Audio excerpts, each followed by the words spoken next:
furitaanka amba bilowga wada tashiyada ku saabsan sameynta amba Soomaaliya inay qayb ka noqoto xeerka caruurta Afrika. xeerka caruurta Afrika waa xeer ilaaliya xuquuqda caruurta Afrika guud ahaan 1990kii dowladda Soomaaliya waxay ka mid ahayd dowladihii ku howlanaa sameynta xeerkan. nasiib waxa waaye daro markii aan burburka ku dhacnay ayuu hakad naga galay barnaamijkii. haddana wasaaradda haweenka ayaa nasiib wanaag waxay bilowday sanadkan dib u soo nooleyntii ka qayb noqoshada barnaamijka aba xeerka caruurta Afrika.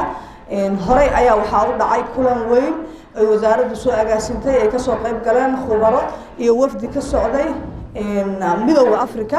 kanna waa kii labaad oo loo qabanayo wasaaradaha barnaamijkan ku lugta leh iyo dhammaan saraakiisha dowladda oo iskugu jirta heer wasaarad ilaa heer gobol. waxaan rajaynayaa inay ka soo bixi doonaan ra'yi iyo aaraa qurux badan. waxaasoo dhanna waxa looga gol leeyahay waxaa waaye wasaaradda haweenka in ay maxay ahayd xaqiijiso sida ay ku heli lahaayeen caruurta Soomaaliyeed xuquuqdooda. hore waxaan u ansixinay oo uga qaybnahay axdiga caalamiga ah ee xuquuqda caruurta. waxaa kale oo aan ku howlanahay oon bilownay sanadkan sameynta xeerka caruurta Soomaaliyeed oo socda. haddana waxa aan rabnaa inaan hawsheeda bilowno saan uga mid noqon lahayn xeerka caruurta Afrika inaan qayb ka noqono amba African Charter wax loo yaqaan. waxaa waaye reer caalamina waa ka mid nahay, reer gobolna hadda ayaan qorsheynaynaa inaan ka mid noqono, reer qaran amba nationalne sameyntiisa ayaan ku jirnaa. saddexdaas markay iskaashtaan waxaan rajaynaynaa caruurtayna inay heli doonaan xuquuq la mid ah xuquuqda caruurta adduunka ku nool. baahiyaha iyo dhibaatooyinka badan ay qabaan ay ka bixi doonaan. xeerkan marka laga mid noqonayo wuxuu marayaa processka loogu talagalay markii la sameynayo xeerarka inay maraan. waa la tifatiri doonaa qodobada aan diiniyan iyo dhaqan ahaan diin ahaan iyo dhaqan ahaan aan nala jaan qaadi karin. dowladda Soomaaliya taxafud ayay ka geli doontaa sida aan sameynay markaan sameynaynay sharciga caalamiga ah. 3 qodob ayaan ka tagnay oo dhahnay diin ahaan iyo dhaqan ahaan noogama dhaqan geli karaan. kanna saas la mid ah qodobada ku qoran wixii aan anficin dalkan dhinaca diinta iyo dhinaca dhaqanka waa laga reebi doonaa. wuxuuna mari doonaa sharci walba iyo xeer walba marka laga mid noqonayo wadooyinka oo maro baarlamaan golaha wasiirada u tagi doonaa. wasaaradda oo waxa akhri doonto wasaaradda cadaaladda golaha wasiirada baarlamaanka madaxweynaha ayaa akhiiran saxiixi doono. maalintaas ayuuna wuxuu noqon doonaa wax maxay ahayd hirgalay oo lagu dhaqo caruurtayna. inta ka horeyso waxa aan wadno waa wada tashiyadii iyo sida maalintaas ku gaari lahayn.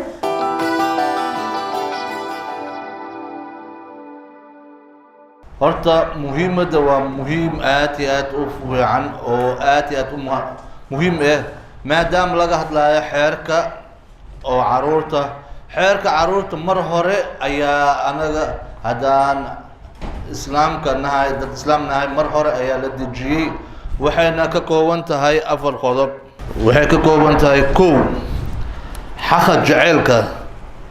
xaqa jaceylka wuxuu ilmaha ku leeyahay labadiisa waalid.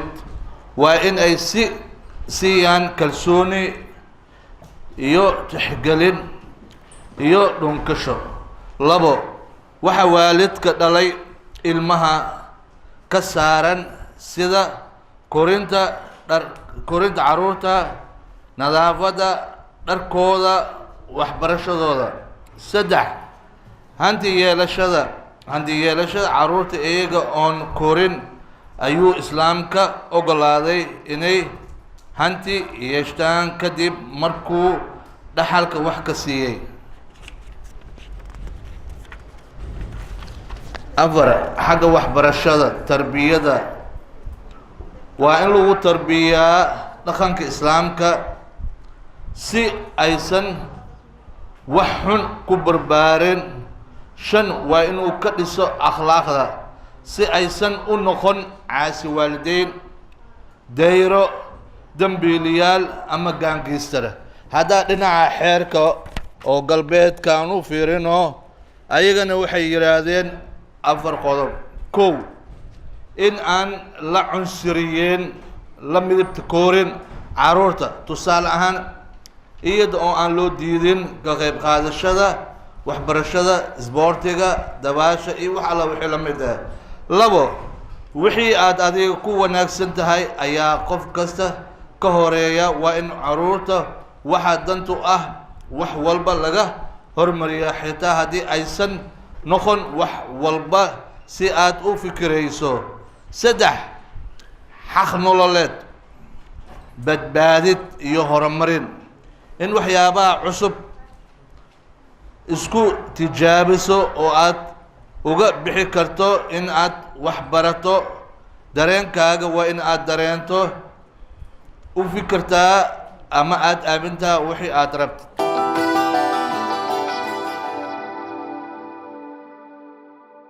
shirkan maanta naloo qabtay oo caruurta Afrika ah 2 cunsur waaye.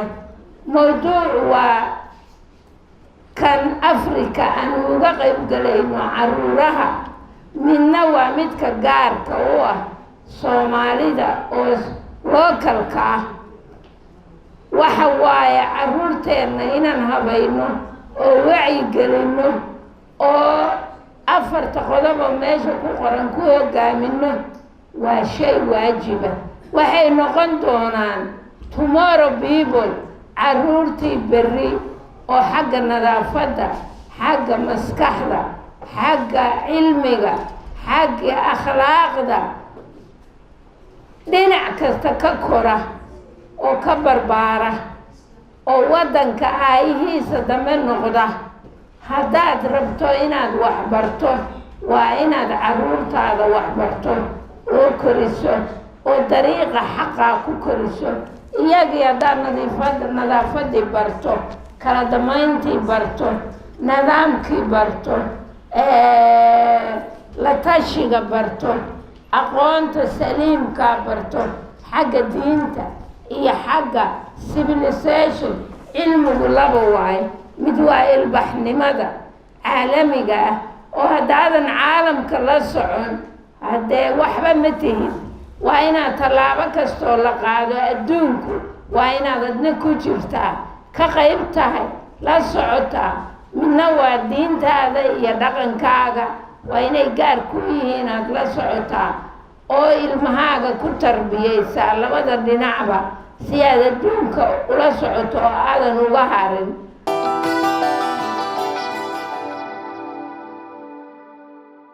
ilmaha dawladdu waa qarankii dhammaa oo ummaddu ay dhisatay weeye. marka danta waalidka dhalay ilmuhu danta ugu jirto ayaa bulshaduna ugu jirtaa, dawladduna ugu jirtaa. dawladdu wixii maamulayay waa ilmaha la dhalay oo la raba inay ayaguna berito ay xukunka qabtaan waaye. haddaan la beerin wixii markaa bedelaya kaba soo qaadano kale dad odaya baan nahay. dhalinyaradii hadda joogta inta joogta ayaa rabaa inay soo gasho. waa la isbedelaya, waa la isku xigaya, waa la isku xigaya, waa la isbedelaya. marka danta ku jirta dawladda waxa weeyaan in ilmihii waddankan qaban lahaayeen ay sii diyaariso oo is ogaato noloshoodii ogaato, caafimaadkooda ogaato, daryaalkooda ogaato, waxay u baahan yihiin kaalinta iyadoo ay ka leedahay sida hooyadii aabba weleyihiin ayadoo ay geysato. haddii waxaa jira waalidiin aan waxba qaban karin inay u samayso ka caawiso si dawladda mustaqbalka iyaguna ay qaybta uga qaataan xukmi. waa ilmihii dawladda la wareegi lahaa waddanka weeye. danta ku jirtana waxa weeye inay dawladdu beerto dadkii bedeli lahaa, ragga markaa maamulka haya dadkii bedeli lahaa. haddii aan la samaynin intii markaa maamulka haystay ku dambaynaysaa kowna iyay ku noqonaysaa, kowna iyay ku dambaynaysaa, qarankiina waa baaba'aya. danta ku jirta waxa waa in la beera marka. tan kale kulankan maanta oo wacyigelinta oo laisku yimid horta waxaan aada u faraxsanahay haddii maanta laga soo wada qayb geliyey xataa degmooyinkiibaaba maanta ku jira. marka talada waa tala la wada leeyahay, waa tala dadka udhexaysa. awal waxay wasaaradaha hadda gobolkiibaa ku jira, degmooyinkiisa ku jira. ta kalena waxaan raajinaya inay maamul goboleedyada xataa laftooda ay kasoo qayb geli doonaan insha allahu. waxaan aada iyo aad baan ugu mahad celinayaa sharcigaas hadda caruurta ee Afrika oo la keenay qaybtaan ka leenahay inaan fahanno iyo qaybtaan ka leenahay hay-adii waxaa ka dhibaynaa inaan wax ku darno iyo hirgelintiisii iyo sii balaarintiisii dadkii lasii gaarsiin jiray dowladda Soomaaliya ayaan aad inteena wada matalaynaa iyo shacabkii wada matalaynaa iyagana waxaan usoo qaadnay iyo waxaan ku dhegeysanay ayaan iyagana sii gaarsiin doonaa doonaya marka aad iyo aad ba wasaaradda haweenka oo barnaamijkan maanta soo diyaar garaysay ugu mahad celinayaa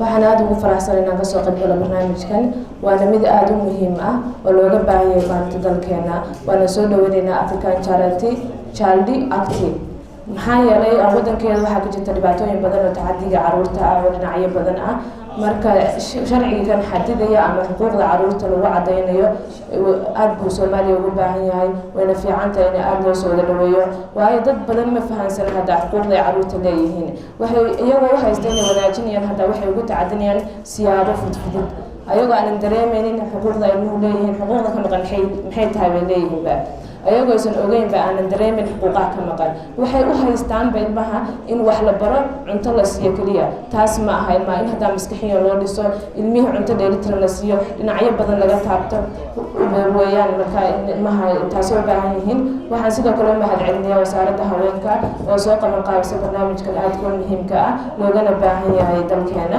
waxaan rajaynayaa qof kasta oo arka inuu soo dhaweeyo arrintan oo fududeeyo gaarsiiyo dariskiisa gaarsiiyo xaafadihiisa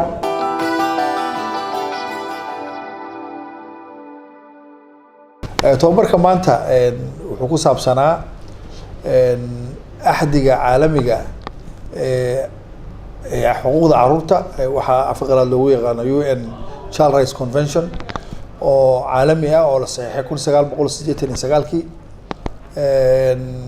balse dowladda Soomaaliya ay ansixisay 2015 January muxuu ahaa iyo waxaa kaloo maanta tababarka ku saabsanaa axdiga caruurta Afrika oo dowladda Soomaaliya aysan weli ansixin marka tababarka maanta waxaa ka soo qayb galay 25 wasaaradood focal points-ka oo arrimaha xuquuqda caruurta u qaabilsan waxaa kaloo ka soo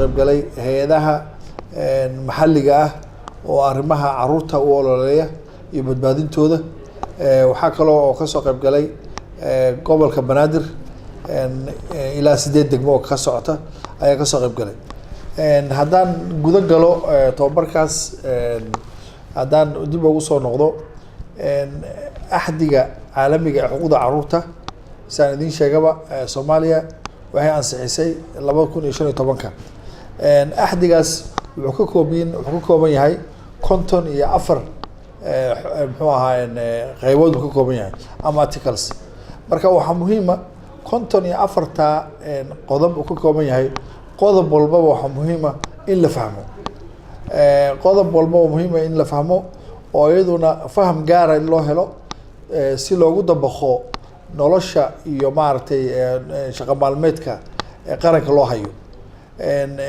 sababtaasaa keentay in muxuu ahaa hay-adahaas oo dhan in tababarka loo fidiyo maadaama ay saameyn ku leeyihiin shaqo maalmeedkooda markay noqoto arrimaha caruurta 54 qodob waxaa waajib ka saaran dowladda Soomaaliyeed inay soo daraasayso markay daraasad samayso kadib waxaa jirta waxa la yiraahdo initial report 2 sano gudaheeda in dowladda Soomaaliyeed ay soo gudbiso warbixin hordhaca oo ku saabsan heshiiskaas aan ansixinay waxaan laga doonayaa markaa in haddaan tusaale kale usoo qaadano arrimaha caafimaadka maxay dowladda Soomaaliyeed ka qabatay caafimaadka caruurta maxay dowladda Soomaaliyeed ka qabatay waxbarashada caruurta maxay dowladda Soomaaliyeed ka qabatay shaqaaleynta caruurta maxay dowladda Soomaaliyeed ka qabatay daryeelka guud ee caruurta Soomaaliyeed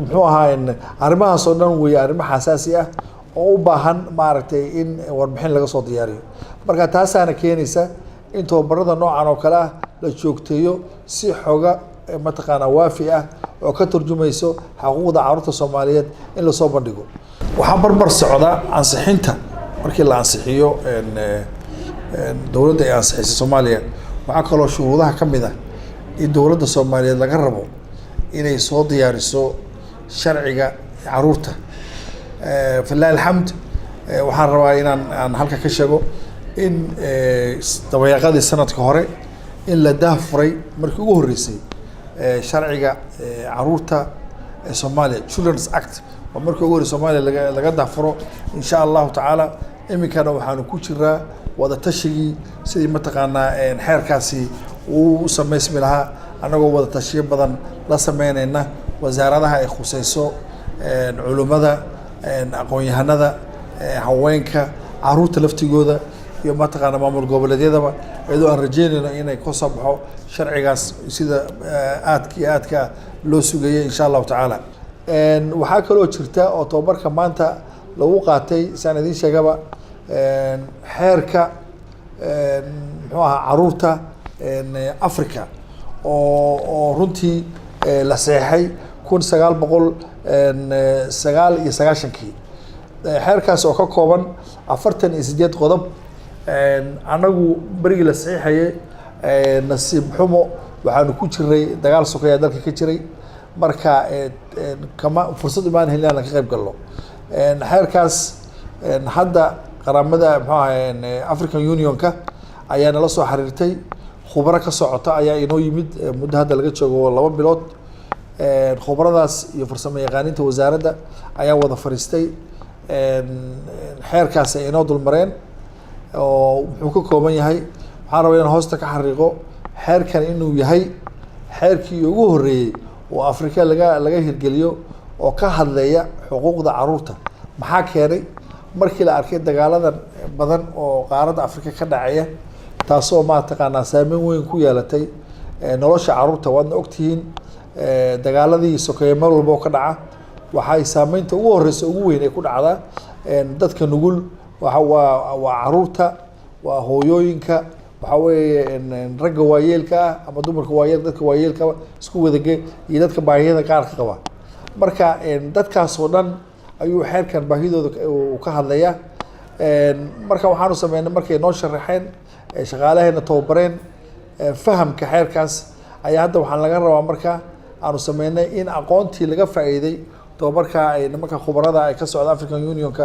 ay inoo sameeyeen inaan u gudbino 25 wasaaradood oo u xil saaran si rasmi ah loo magacaabay oo u xil saaran ilaalinta iyo daryeelka caruurta oo runtii laga doonayo inay qayb ka qaataan warbixinta caruurta ku saabsan ha noqoto tan UN Child Rights Convention xeerka caalamiga ee caruurta ama ha noqoto tan dambaan is leenahay markaan fahamkeedu uu noo ficnaado xeerkan muxuu ahaa African Charterka insha Allahu tacaala intaas uu tababarka maanta ku saabsanaa